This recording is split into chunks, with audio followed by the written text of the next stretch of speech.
आज जिस तरह से हमारे दर्शन भारती जी महाराज ने बताया कि जब ये उत्तराखंड बना था तो यहाँ मुसलमानों की जनसंख्या 5% थी, जो अब बढ़कर 18% हो चुकी है। ये तो देवभूमि की है।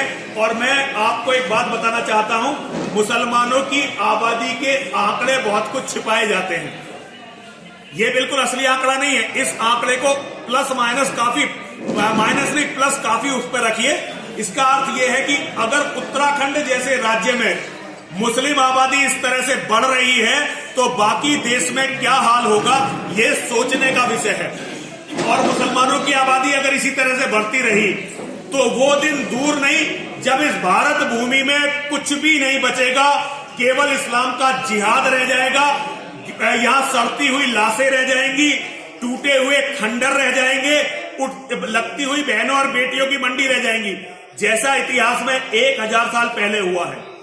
हमारी सरकार से हमारा एक निवेदन है कि भारत सरकार जल्दी से जल्दी जनसंख्या नियंत्रण के लिए एक ठोस कानून बनाए। असम में जैसा कानून बनाया है, इस तरह का लचर कानून नहीं, एक ऐसा ठोस कानून भारत में बनना चाहिए कि कोई व्यक्ति किसी भी धर्म का मानने वाला हो, किसी पंथ का मानने वाला हो, किसी भाषा का बोलने वाला हो, किसी जाति का हो, किसी को भी इस देश में 2 से ज्यादा बच्चे पैदा करने की आजादी नहीं होनी चाहिए। लेकिन केवल सरकार के बूते पर हिंदू न बैठा रहे। मैं हिंदुओं से कहना चाहता हूं कि जब तक सरकार ऐसा कानून नहीं बनाती तब तक हिंदू कुछ भी करके अपनी जनसंख्या को कम ना होने दे, क्योंकि अपने बच्चों को बचाने की जिम्मेदारी हर व्यक्ति की खुद की होती है।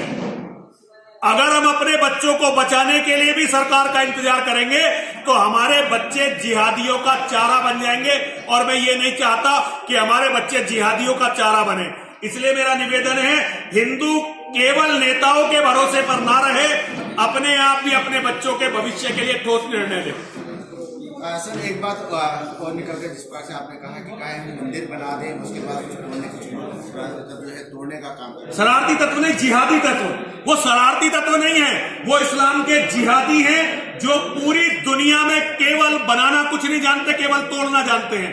दुनिया में इस्लाम का इतिहास है, उनकी जितनी भी बड़ी मस्जिदें हैं वो सारी की सारी किसी ना किसी के पूजा स्थल को तोड़कर बनी है।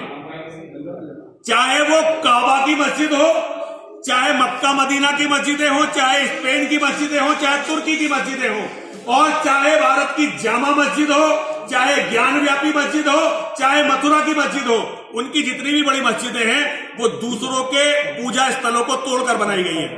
तो उस विचारधारा का कब्जा इस देश में ना हो जाए, दोबारा से इस्लामिक राज इस देश में ना आ जाए, ये हमको देखना पड़ेगा और ये हम में से प्रत्येक की जिम्मेदारी है।